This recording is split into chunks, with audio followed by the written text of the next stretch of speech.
menggerakkan hati.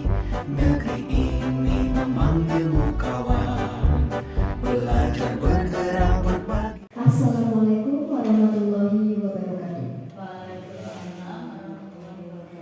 Alhamdulillahirabbil alamin wa bihi nasta'in ala umuri dunya waddin. Wassalatu wassalamu ala asrofil anbiya'i wal mursalin. La haula wala quwwata illa billahil aliyyil azim.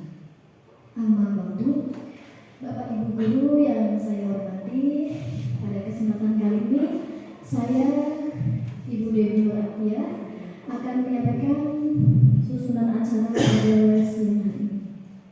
Untuk acara yang pertama yaitu pembukaan, yang kedua yaitu pemaparan materi budaya positif, yang ketiga sesi tanya jawab dan tanggapan, dan yang terakhir penutup.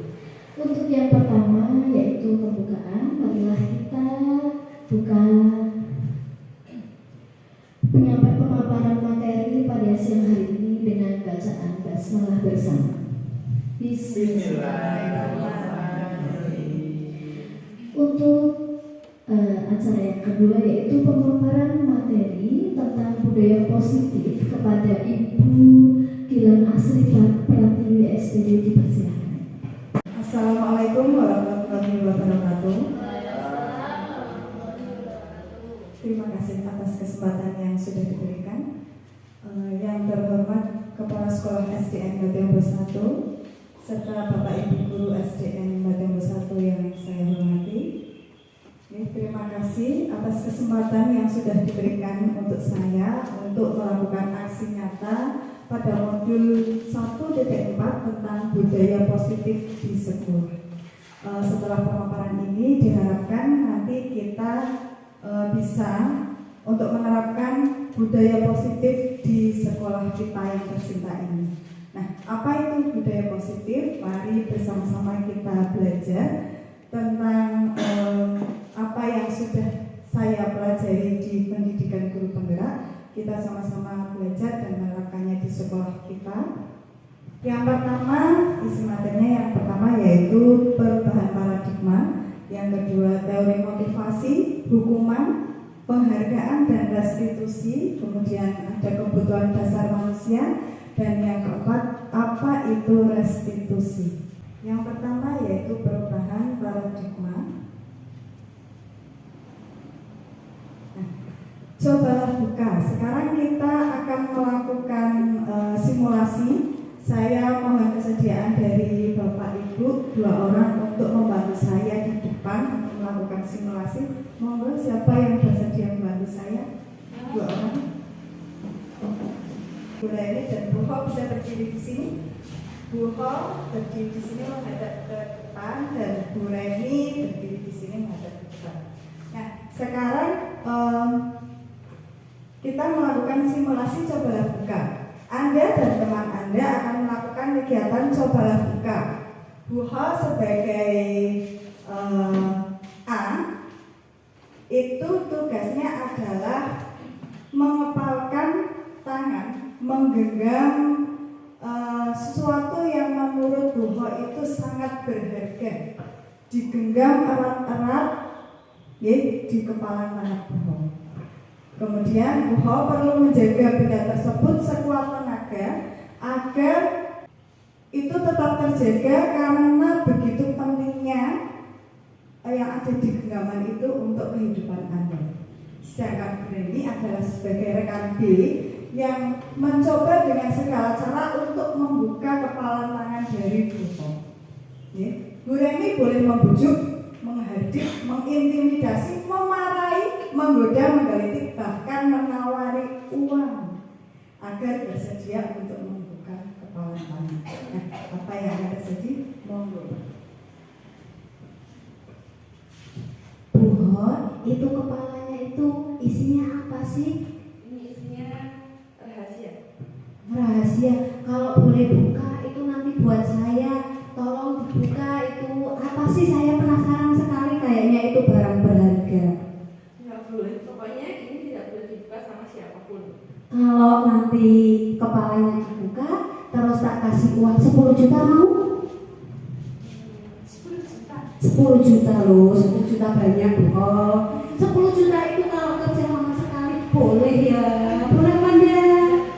Kenapa sih nggak boleh? Itu isinya apa itu? Sesuatu yang berharga buat kehidupan saya. Oh, kalau 10 juta nggak boleh, gimana kalau 1 miliar? Boleh apa enggak? Nggak boleh. Ih, kok pelit sekali, itu isinya apa sih? Itu saya penasaran sekali. Kira-kira kalau 1 miliar dengan yang ada di genggaman buah itu lebih berharga mana ya? Berharga yang ada di genggaman saya. Oh, kalau meningkat lagi dari 1 miliar berapa ya? 1 miliar itu sudah banyak buah. Boleh dong, masa nggak boleh? Boleh ya? Nggak boleh berani. Kok nggak boleh sih, gimana ya? Aduh, saya penasaran sekali itu barangnya itu apa? Barang kecil sekali loh buah yang digenggam sini sama 1 mobil. Itu besar 1 mobil. Oke, terima kasih. Terima kasih Bu Breni. Nah, dari kegiatan tersebut, nih Bapak Ibu, kita coba merefleksi. Yang berperan itu siapa sebenarnya di situ? Yang sangat berperan di situ, Bu Ho atau Bu Reni? Yang berperan dalam menjaga rahasia. Iya, Bu Ho. Bu Reni walaupun dengan sekuat tenaga, dengan iming-iming segalanya, tetapi kalau Bu Ho tidak membuka, apakah itu berhasil? Tidak. Berarti itulah yang harus kita ketahui dari anak. Jadi bagaimanapun sekuat tenaga kita merayu anak, ya, kalau anak itu bilang tidak dari dirinya, ya anak itu tetap akan tidak. Mulai dari diri kita sendiri. Orang lain tidak bisa untuk mengatur kita. Yang mengatur adalah diri kita sendiri. Bu Ho mengatur dirinya sendiri. Bu Reni tidak bisa mengatur Bu Ho. Begitu. Itu yang sering kita salah anggap dari kita. Jadi ada miskonsepsi dan makna kontrol. Kita itu sebenarnya selama ini sudah ada miskonsepsi tentang pemahaman anak. Yang pertama itu ada ilusi guru mengontrol anak. Itu sebenarnya kita ilusi, karena sebenarnya mengontrol anak itu adalah dirinya sendiri. Kemudian yang kedua, bahwa semua penguatan positif, afektif dan bermakna. Penguatan positif itu bisa dengan bujukan dan bentuk-bentuk kontrol yang lain kita terhadap anak. Itu sebenarnya adalah ilusi. Jadi sebenarnya itu tidak bisa kita lakukan. Kemudian yang ketiga, ilusi bahwa kritik dan membuat orang merasa bersalah itu dapat menguatkan karakter. Sering kita mengkritik anak, kemudian membuat anak itu merasa bersalah, menggunakan kritik dan rasa bersalah untuk mengontrol murid menuju identitas gagal. Jadi kalau kita menggunakan kata-kata yang membuat anak merasa bersalah, itu malah membuat anak merasa tertekan. Itu adalah ilusi sebenarnya. Kemudian ada lagi ilusi bahwa orang dewasa memiliki hak untuk memaksa. Kadang kita merasa bahwa kita itu yang lebih dewasa, kita lebih besar, dan anak-anak itu lebih kecil, harus manut gitu nih. Ternyata banyak orang dewasa yang percaya bahwa mereka memiliki tanggung jawab untuk membuat murid-murid berbuat hal-hal tertentu. Kita yang memaksa ke anak, itu sebenarnya adalah ilusi. Sekarang kita yang kedua yaitu teori motivasi, hukuman, penghargaan, dan restitusi. Apa itu teori motivasi? Diana Gaskosen dalam bukunya Restructuring School Discipline menyatakan ada 3 motivasi perilaku manusia. Yang pertama yaitu untuk menghindari ketidaknyamanan atau hukuman.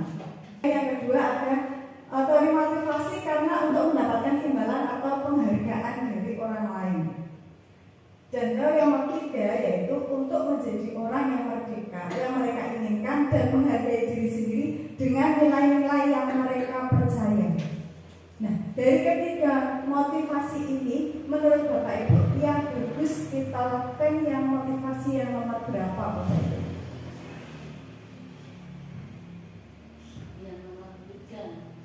Yang nomor 3.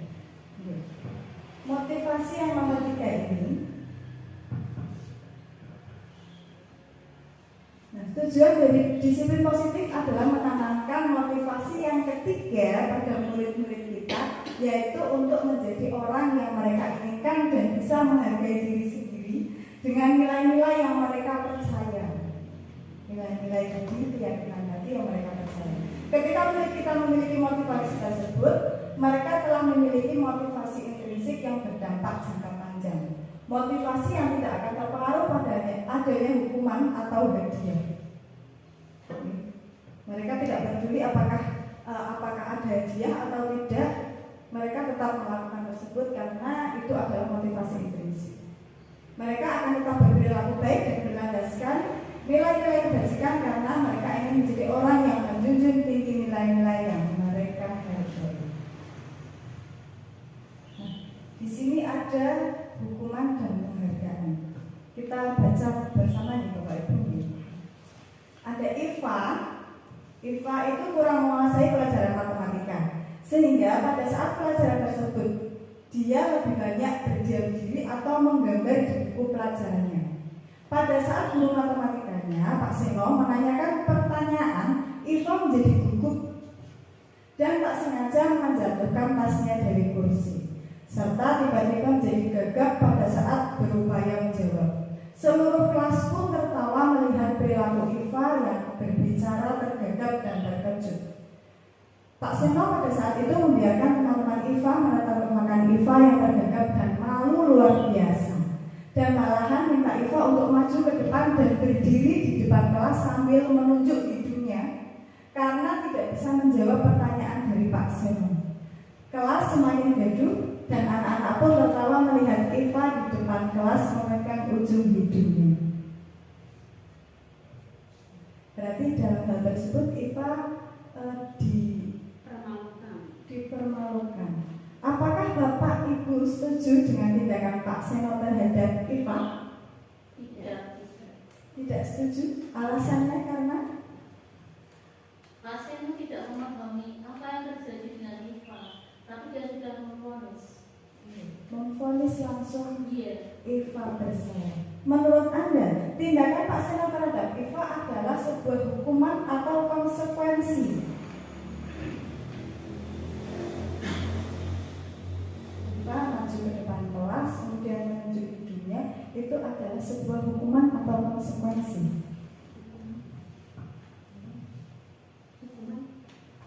Ya? Hukuman itu adalah sebuah hukuman. Apa bedanya hukuman dengan konsekuensi? Sekarang, hukuman itu bersifat tidak terencana atau tiba-tiba.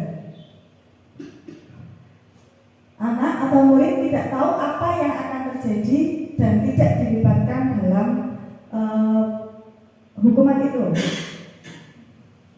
Hukuman bersifat satu arah dari pihak guru yang memberikan dan murid hanya menerima hukuman tanpa melalui suatu kesepakatan atau pengarahan dari guru, baik sebelum atau sesudahnya. Hukuman yang diberikan bisa berupa fisik atau psikis. Murid atau anak disakiti oleh suatu perbuatan atau kata-kata. Jelas kalau di sini hukuman berarti sangat tidak nyaman untuk anak. Sementara kalau disiplin dalam bentuk konsekuensi sudah terencana atau sudah disepakati, sudah ada kesepakatan dulu. Kemudian umumnya konsekuensi itu dibuat oleh pihak guru atau sekolah dan murid sudah mengetahui sebelumnya konsekuensi yang akan diterima bila ada pelanggaran. Pada konsekuensi, murid tetap dibuat tidak nyaman dalam waktu jangka pendek. Konsekuensi biasanya diberikan berdasarkan suatu data yang umumnya dapat diukur. Misalnya, setelah 3 kali anak melakukan kesalahan, baru akan ada konsekuensi apa. Kemudian peraturan dan konsekuensi yang mengikuti ini sudah diketahui sebelumnya oleh murid. Sikap guru di sini senantiasa memonitor murid, jadi guru selalu mengawasi murid untuk konsekuensi. Sekarang ini coba Bapak Ibu dari tadi penjelasan tadi, ini adalah sebuah hukuman atau konsekuensi. apabila ada anak yang disuruh mencatat 100 kali di dalam buku kalimat "saya tidak akan terlambat lagi karena terlambat ke sekolah", itu termasuk hukuman atau konsekuensi? Hukuman.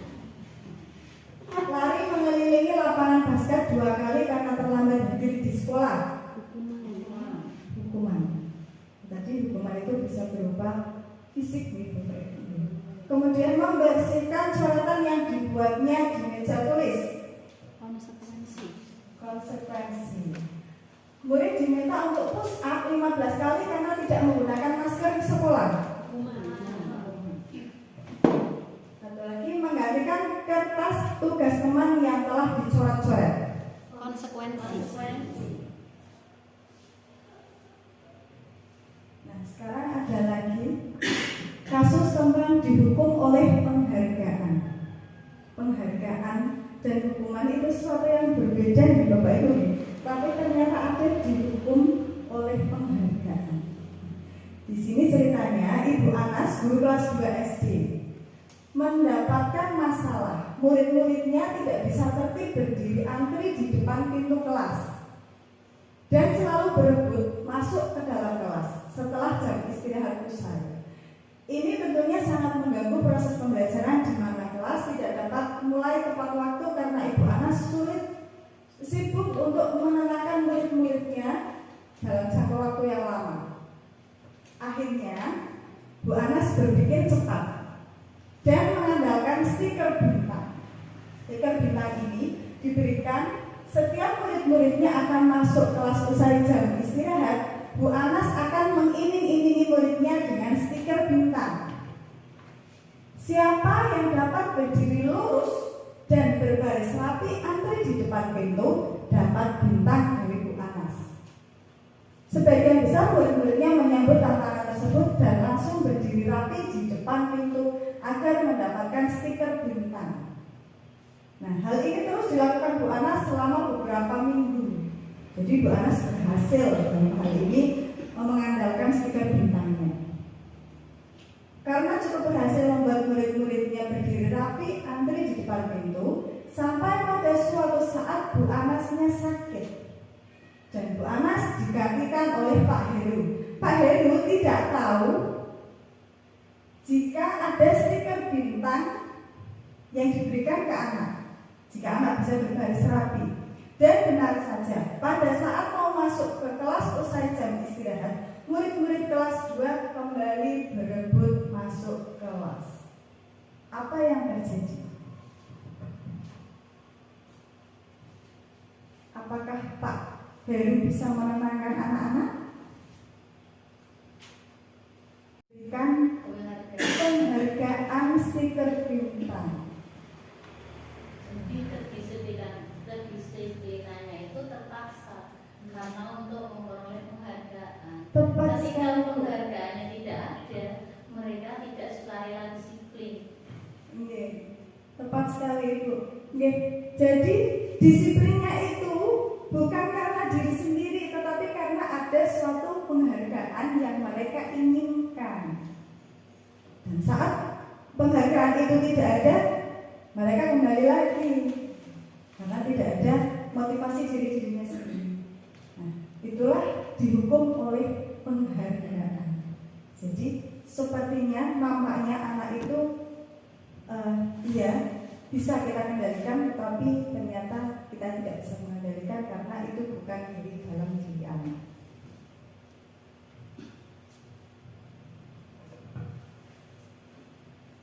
Nah, menurut Kohn, secara ideal tindakan belajar itu sendiri adalah penghargaan sesungguhnya. Kohn selanjutnya juga mengemukakan beberapa pernyataan dari hasil pengamatannya selama ini tentang tindakan memberikan penghargaan yang nilainya sama dengan menghukum seseorang. Jadi kita kalau terus-terusan memberikan penghargaan kepada anak, itu ternyata kita juga artinya menghukum anak. Bukan hanya anak yang dihukum, tetapi gurunya juga ikut dihukum. Coba Bapak Ibu bayangkan, kalau anak diberikan stiker bintang, lama-lama anak bosan atau tidak? Bosan. Sudah terbiasa dengan stiker bintang. Pasti mereka jangan stiker bintang sesuai angka terus ngitung ya. Nah, Dihukum apa? Gurunya harus memikirkan lagi mau apa lagi ini selain dihentikan. Jadi sebenarnya bukan anak yang dihukum oleh penghargaan, gurunya juga terhukum oleh penghargaan itu. Jadi menurut KOM itu sebenarnya tindakan belajar itu adalah penghargaan yang sesungguhnya. Jadi kadang kita kalau di sekolah, di kelas, nah ada yang nilainya tertinggi dapat penghargaan, gitu nggih? Nilainya tertinggi pada dapat penghargaan. Kalau kita melakukan itu kepada anak, misalnya si A hari ini mempunyai nilai tinggi, besok dia gantian, anak ini merasa kecewa tidak? Pasti kecewa. Dan kalau kita memberikan penghargaan kepada anak, si A kita berhasil mendapatkan nilai tertinggi, kita beri penghargaan.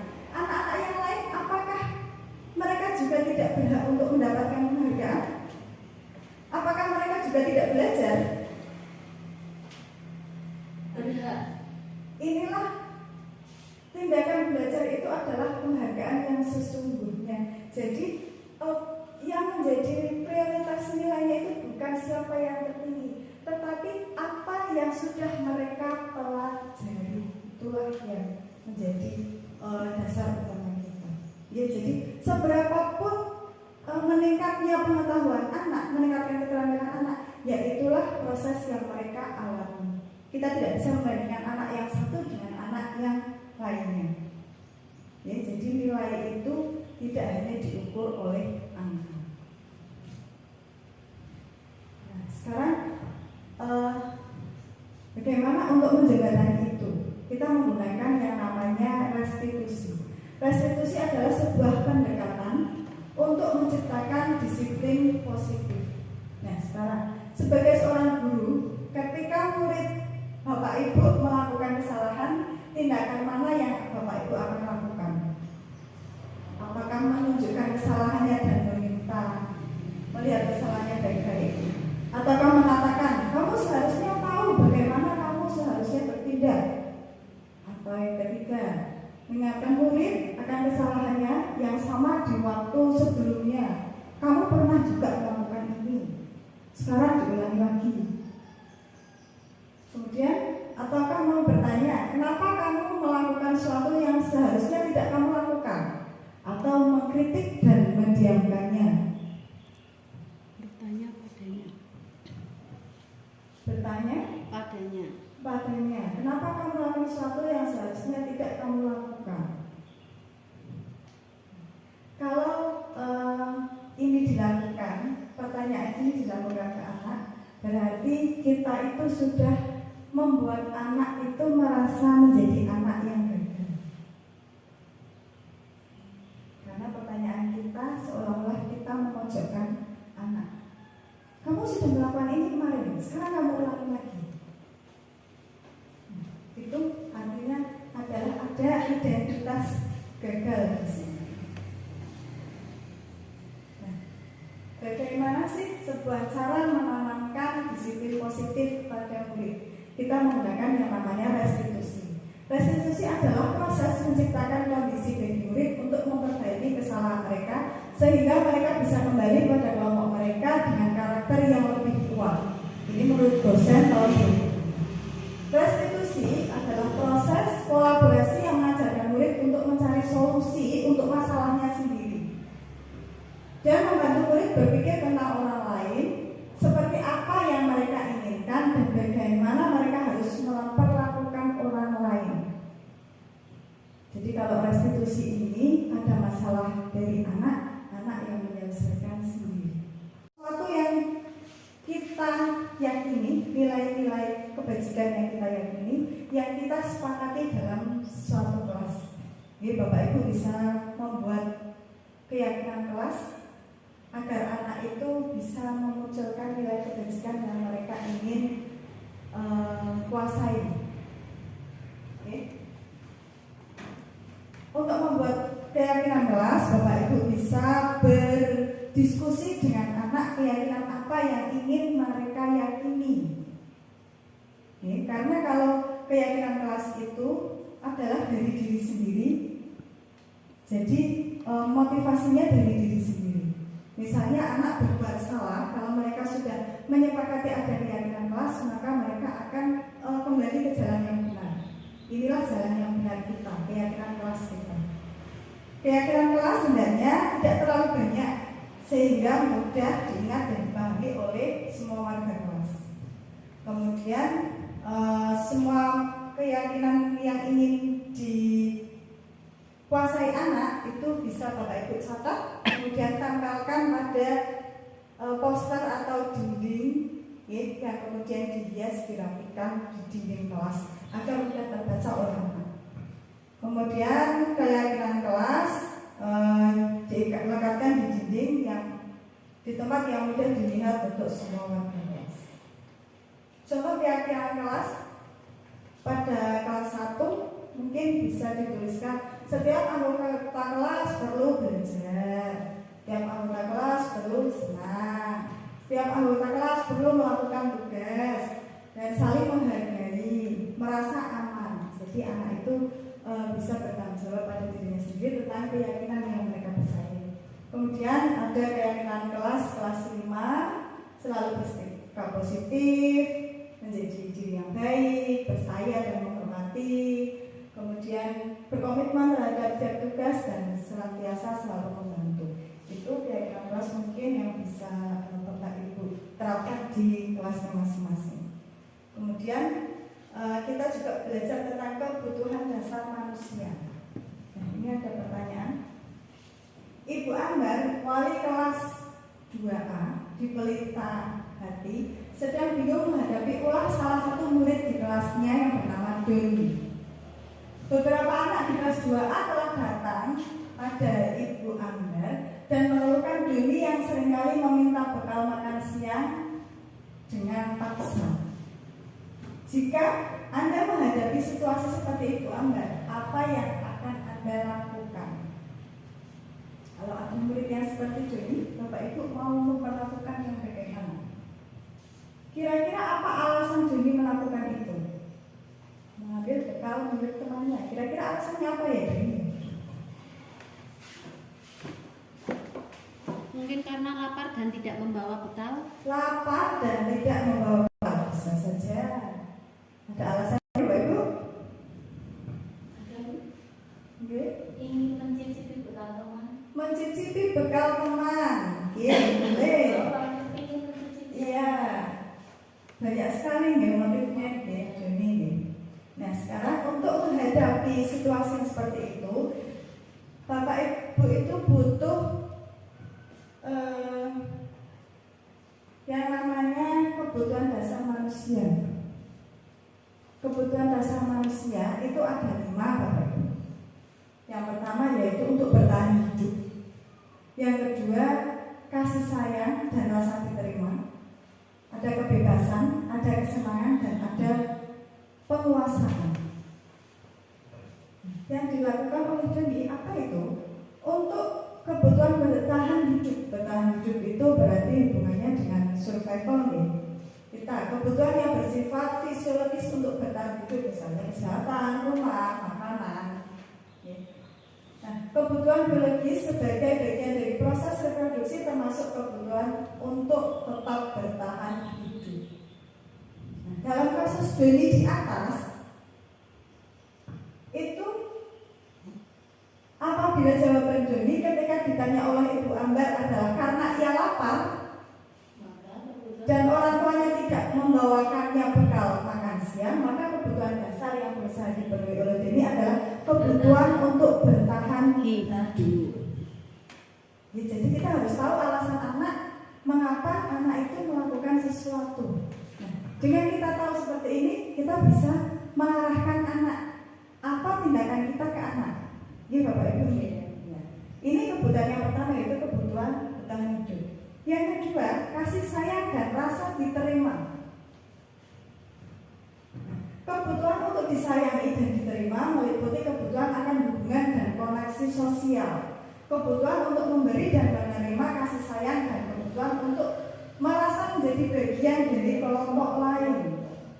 Hubungannya dengan sosial, rasa diterima kita. kasus Demi, jika Demi itu alasannya mengambil bekal karena dia merasa senang, temannya memperhatikan dia. Ada anak yang seperti itu, nggih? Maka kebutuhan dasar yang sedang dipenuhi oleh Demi adalah kebutuhan akan rasa kasih sayang dan diterima oleh teman-temannya. Jadi dia itu sebenarnya tidak lapar, tetapi dia hanya usil untuk mencari perhatian dari teman-temannya. Berusaha untuk memenuhi kebutuhan akan kebebasannya. Jadi di rumah dia tidak merasa bebas karena selalu itu saja dan harus menuruti ibunya, menuruti orang tuanya mungkin. Jadi dia melakukan itu di tempat lain, seperti di sekolah. Dan yang terakhir adalah kesenangan. Kebutuhan kesenangan itu kebutuhan untuk mencari kesenangan bermain dan tertawa. Nah, dalam kasus Demi, jika dia itu melakukannya karena iseng dan menikmati ekspresi wajah teman-temannya yang kesal karena diambil makanannya, itu berarti dia sedang berusaha untuk memenuhi kebutuhan akan kesenangannya. Jadi ada 5 kebutuhan dasar manusia yang perlu kita ketahui agar kita itu bisa membimbing anak itu sesuai dengan kebutuhan dasar yang mereka ingin capai itu apa. Sebenarnya mereka itu ingin apa, alasan mereka itu apa. Kemudian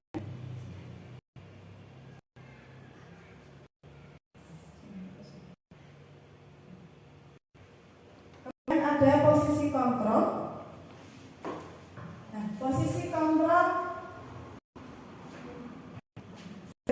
kita itu ada 5 posisi kontrol menurut Diana. Yang pertama yaitu sebagai penghukum, yang kedua pembuat merasa bersalah, yang ketiga kita sebagai teman, yang keempat pemantau, dan yang kelima manajer. Apa itu sebagai penghukum? Penghukum itu berarti kita yang suka menghadik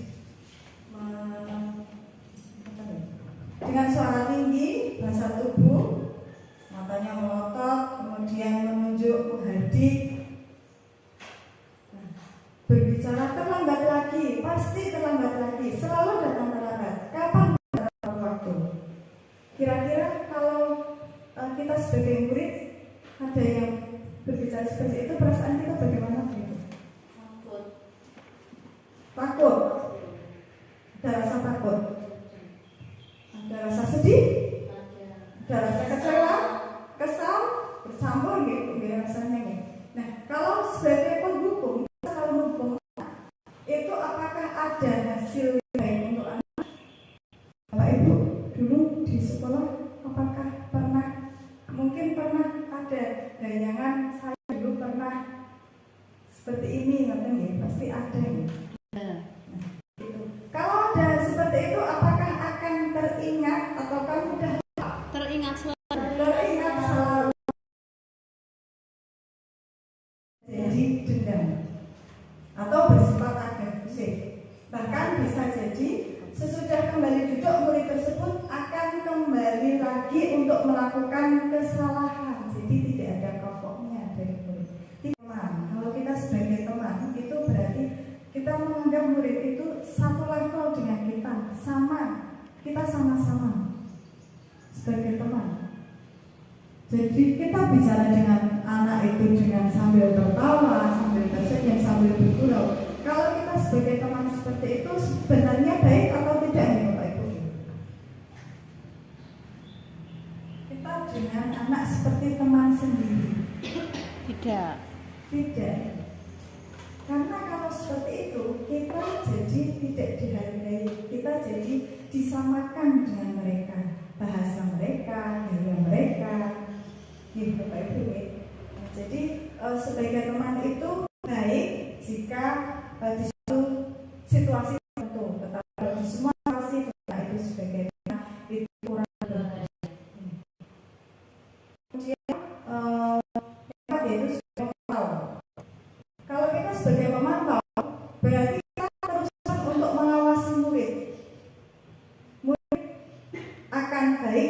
selalu kita awasi. Artinya, jika kita sebagai pemantau, murid itu apakah tidak akan melakukan kesalahan? Selama dia tidak akan melakukan kesalahan, baik-baik saja. Tetapi bagaimana saat dia tidak dipantau? Akan tetap kembali ke kebiasaan. Jadi hasilnya menjadi pemantau itu kurang efektif. Nah, sekarang adalah yang kelima, menjadi seorang manajer. Sebagai manajer, maka pada posisi manajer, maka suara guru sebaiknya lurus. Tidak perlu marah, tidak perlu meninggikan suara, apalagi menunjuk-nunjuk jari ke murid. Berkaca pinggang atau bersikap seolah-olah menyesal tampak sedih akan perbuatan murid ataupun bersenda gurau menempatkan diri sebagai teman murid. Kalau sebagai manajer kita fokus pada murid, bukan untuk membahagiakan guru atau orang tua. Murid sudah mengetahui adanya suatu masalah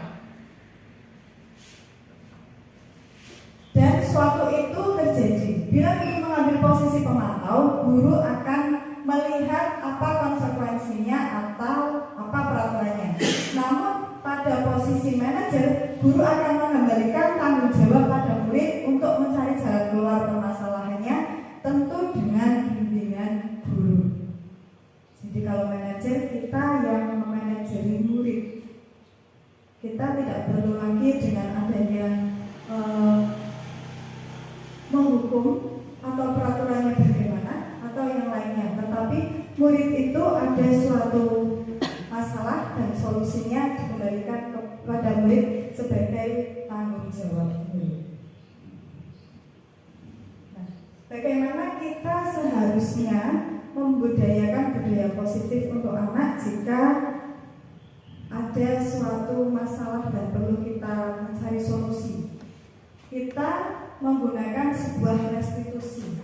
Restitusi yaitu cara menanamkan disiplin positif pada murid. Restitusi adalah proses menciptakan kondisi baik murid untuk memperbaiki kesalahan mereka sehingga mereka bisa kembali pada kelompok mereka dengan karakter yang lebih kuat. Restitusi juga adalah proses kolaboratif yang mengajarkan murid untuk mencari solusi untuk masalahnya sendiri dan membantu murid berpikir tentang orang seperti apa yang mereka inginkan dan bagaimana mereka harus memperlakukan orang lain. Jadi tanggung jawabnya ada pada diri murid sesuai dengan nilai-nilai kebajikan yang sudah dipercayai oleh murid. Itu menggunakan restitusi. Nah, bagaimana restitusi itu? Restitusi itu ada yang namanya ada 3 tahapan yang disebut segitiga restitusi. Yang pertama yaitu menstabilkan identitas, yang kedua validasi tindakan yang salah, dan yang ketiga menanyakan keyakinan. Menstabilkan identitas itu kita menstabilkan anak dulu. Kadang kalau misalnya anak berbuat kesalahan, anak itu takut untuk mengakui kesalahannya. Nah, stabil. Kita menstabilkan identitas dulu. Kemudian yang kedua, validasi tindakan yang salah. Validasi tindakan yang salah itu kita bisa dengan seperti ini. Kamu tentu punya alasan mengapa melakukan itu. Jadi tanyakan dulu alasan anak mengapa melakukan hal tersebut. Anak melakukan sesuatu pasti ada alasannya, dan setiap anak itu pasti alasannya berbeda. Kita tanyakan dulu alasannya apa.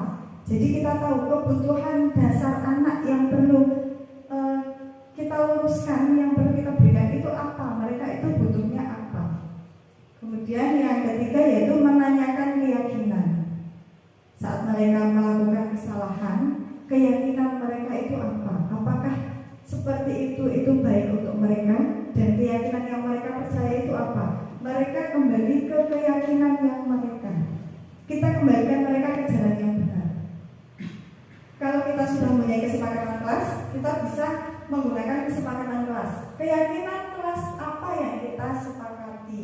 Kalau itu terjadi di kelas.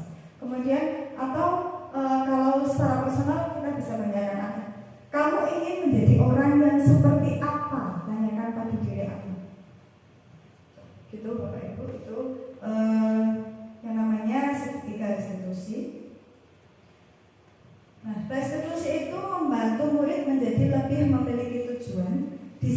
positif dan memulihkan dirinya setelah berbuat salah. Jadi kita tidak menghukum, tidak menghardik, kita tidak membuat anak merasa bersalah, tetapi anak yang menguatkan dirinya sendiri. Penekanannya bukan pada bagaimana perilaku untuk menyenangkan orang lain atau menghindari ketidaknyamanan, namun tujuannya adalah menjadi orang yang menghargai nilai-nilai kebajikan yang mereka percayai. Sebelumnya kita telah belajar tentang teori kontrol pada dasarnya kita memiliki motivasi intrinsik.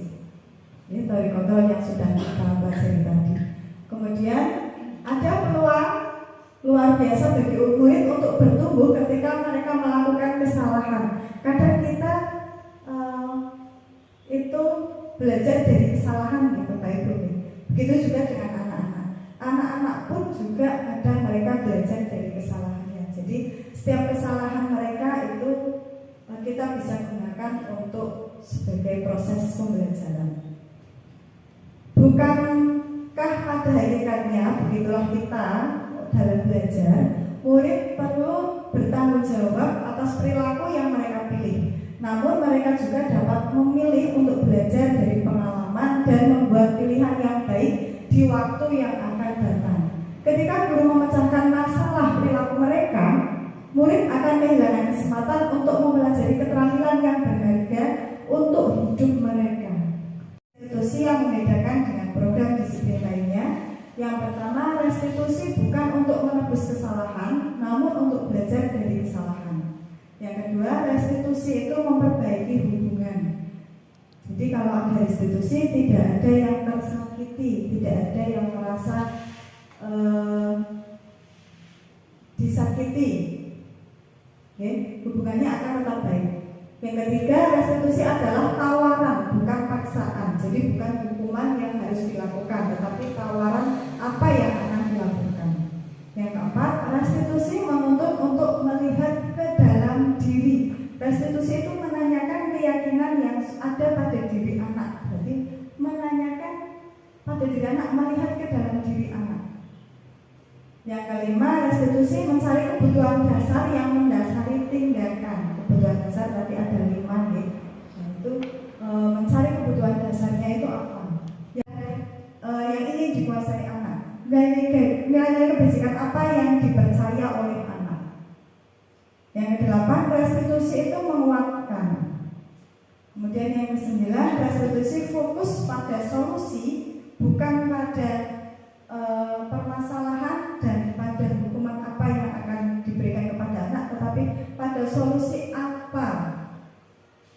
Kemudian yang ke-10, restitusi mengembalikan murid yang berbuat salah pada kelompoknya. Diharapkan dengan adanya restitusi ini, maka anak akan kembali kepada teman-temannya dalam keadaan yang sudah positif, yang sudah benar, sudah dengan keyakinannya, kembali ke keyakinan yang sudah diyakini.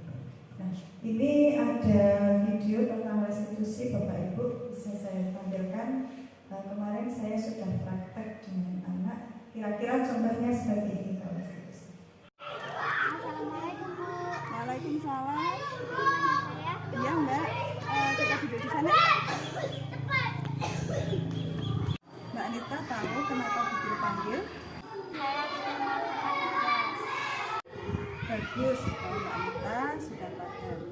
Nah, di sini Bu Guru tidak ingin mencari siapa yang salah. Ya, setiap orang pasti pernah melakukan kesalahan.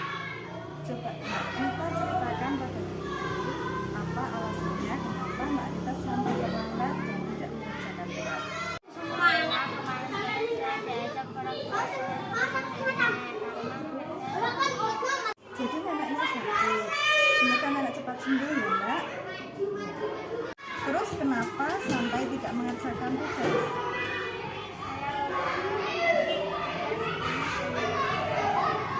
Dari rumah nenek pulangnya jam berapa?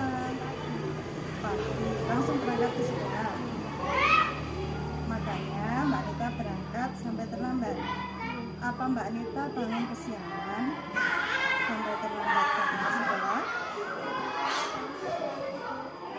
Mbak Anita merasa tidak kalau sudah melanggar keyakinan kelas kita yang sudah kita sepakati bersama di awal semester ini? Merasa. Keyakinan kelas apa saja itu? Berangkat sekolah kesiangan dan tidak mengerjakan tugas. Baiklah. Kalau sudah memahami, sekarang mari kita cari solusi bersama. Apa yang bisa Mbak Anita usulkan agar kita bisa lebih baik lagi nantinya dan tidak mengulangi kesalahan yang sama? Saya akan mengerjakan tugas dengan sekolah dan tidak akan menunda-nunda. Bagus sekali. Merawat orang tua yang sedang sakit itu adalah perbuatan yang baik. Mbak Anita sudah melakukan perbuatan yang terpuji dengan menjenguk dan merawat neneknya yang sedang sakit. Tetapi Bu Guru pesan, tolong jangan sampai melalaikan pada tugas dan kewajiban yang harus dikerjakan. Ya? Nah, sekarang kita sudah mendapatkan kesepakatan bersama bahwa menunda-nunda pekerjaan itu tidak baik. Ya? Besok lagi jangan diulangi lagi. Ya? Nah, sekarang Mbak Anita boleh kembali bersama teman-teman. Terima kasih. Mbak Anita, tadi pas jam istirahat Bu Guru dengar Tasya menangis. Ada apa? Bu Guru tidak ingin mencari siapa yang salah. Ya, semua orang pasti pernah melakukan kesalahan. Bu Guru hanya ingin meluruskan apa yang terjadi. Mbak Anita mau cerita sama Ibu apa yang terjadi? Tadi saya mengambil bekal Tasya, tapi cuma sedikit dan Tasya marah dan menangis dulu. Oh, Mbak Anita ambil bekalnya Tasya. Mbak Anita pasti punya alasan mengapa mengambil bekal punya Tasya. Tadi saya tidak sempat sarapan dan uang saya habis. Saya kelaparan dulu. Oh, karena lapar. Tetapi tidak meminta izin kepada Tasya. Tidak. Langsung mengambil saja. Iya. Mbak Anita tahu kalau melakukan seperti itu berarti itu melanggar keyakinan kelas kita yang sudah kita sepakati. Iya. Keyakinan kelas apa? Tidak menjaga kerukunan kelas. Tidak menjaga kerukunan kelas. Nah, sekarang untuk memperbaiki itu, apa yang bisa Mbak Anita usulkan agar kita lebih baik lagi? Pertama, saya akan minta maaf dengan Tasya. Kedua, saya akan membawa bekal sendiri kalau saya lupa sarapan dari rumah. Bagus sekali. Ibu sangat mendukung usulan dari Mbak Anita. Ya. Sarapan untuk kita itu sangat penting agar kita punya energi untuk beraktivitas di sekolah. Ya, kalau kita tidak sarapan kita akan merasa lapar dan lemas. Oke. Nah, sekarang kita sudah mempunyai kesepakatan bersama. Semoga bisa tidak diulangi lagi. Ya. Terima kasih sudah mencari solusi bersama. Dan sekarang Mbak Anita boleh kembali bersama teman-teman. Waalaikumsalam.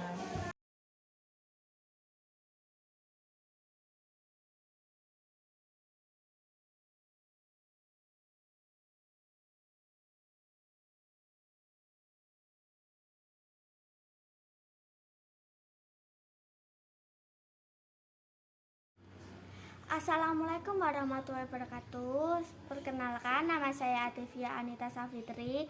Saya kelas 5 SD Bati Ambo 01. Perasaan saya senang melakukan praktek segitiga restitusi karena saat melakukan kesalahan siswa tidak dihukum, tetapi Bu Guru memberi kesempatan pada siswa untuk mengungkapkan alasan dan tidak membuat siswa tertekan, serta mencari solusi bersama dan membangun keyakinan siswa.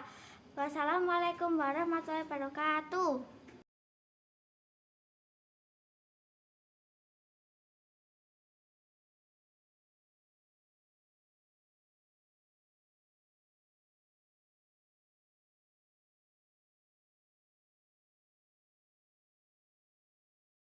Bagaimana cara kita menyelesaikan permasalahan dengan tadi topiknya adalah budaya positif dengan restitusi tadi pada anak kelas rendah ketika mereka melakukan kesalahan itu secara berkelompok atau berjamaah.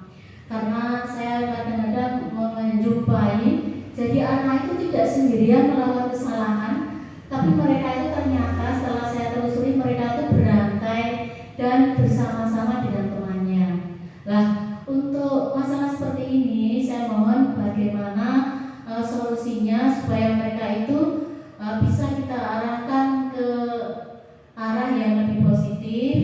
mereka bisa bertanggung jawab. Kita kembali ke keyakinan kelas. Tadi sudah saya sampaikan kalau untuk membuat keyakinan kelas yang kita sepakati bersama, bisa kita bukakan lagi nanti tentang keyakinan kelas.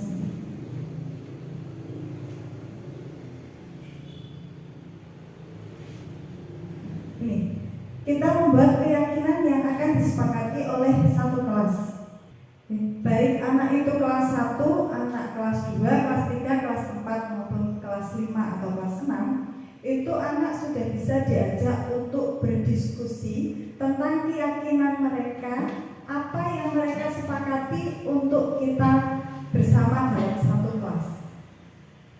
Kita perlu berbicarakan itu kepada anak-anak. Kita mempersilahkan murid di kelas untuk mencurahkan pendapat apa sih maunya, keinginannya apa. Kita kembalikan anak kepada keinginan mereka sesuai dengan nilai-nilai kebajikan yang ingin diterapkan di kelas tersebut. Mereka ingin yang bagaimana, peraturan apa yang perlu disepakati di dalam kelas. Kemudian keyakinan kelas itu hendaknya tidak terlalu banyak sehingga mudah diingat dan dipahami oleh semua warga kelas.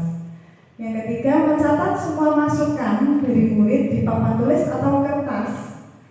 Kemudian di mana anggota kelas itu bisa mencurahkan apa yang mereka inginkan. Setelah itu kita tinjau kembali daftar surat pendapat yang sudah dicatat, yang mana yang bisa kita sepakati bersama. Kemudian hasil kesepakatan itu kita tampilkan di dinding. Jadi jika suatu saat ada anak-anak yang melakukan tindakan yang di luar dari keyakinan kelas, sudah melenceng dari keyakinan kelas kita kembalikan anak kepada keyakinan kelas yang sudah kita sepakati. Gitu Ibu. Jadi diharapkan kita itu sudah mempunyai kesepakatan di dalam kelas itu, kita mau kelas yang seperti apa, kita mau menjadi orang yang seperti apa dalam satu kelas ini. Gitu Ibu. Kembali melihat kesepakatan kelas yang sudah disepakati bersama. Mungkin ini ada contoh keyakinan kelas 1. Setiap anggota kelas perlu merasa aman. Jadi di situ anak bisa melakukan introspeksi diri, apakah saya itu sudah melakukan tindakan yang aman untuk semua kelas atau belum. Gitu Ibu. Terima kasih. Terima kasih untuk materi hari ini. Semoga ini semua menjadikan kita pembelajaran yang baru. Terima kasih. Saya di sini selalu membawa acara. Apabila ada kata yang tidak berkenan di hati Bapak Ibu semua, saya mohon maaf yang sebesar-besarnya. Akhirul kalam, wabillahi taufiq wal hidayah. Wassalamualaikum warahmatullahi wabarakatuh.